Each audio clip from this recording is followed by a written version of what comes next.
দেশ কারা চালাইতেছে দেখুন। আপনার মতন আমার মতন কৃষক শ্রমিক এই কষ্ট করি কত উপার্জন করতেছে।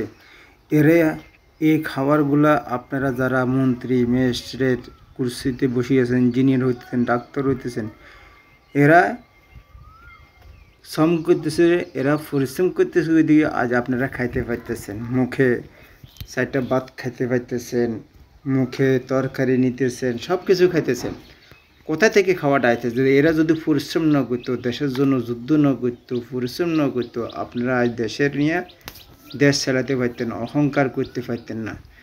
ডাক্তার ইউনেস্কো যে কোনো লোক, বিএমপি কো, আওয়ামী লীগ কো, জামাত কো, যে কোনো লোক কো, আজ আপনারা কোথা থেকে? এরা পরিশ্রম করতে, এদের মতন লোকেরা, কৃষক শ্রমিকেরা কষ্ট করি, দিনমজুররা কষ্ট করি দেশের জন্য এই খাবার তৈরি করি আপনাদের কাছে যাইতেছে, অথচ এরা ধার্য মূল্য পাইতেছে না শ্রমের। আল্লাহ আমাদের সবাইকে যেন সঠিক বুঝ জ্ঞান দান করে। এই সমস্ত শ্রমিক ভাইদের কষ্ট শ্রম যেন ন্যায্যতা আমি যেন পাই।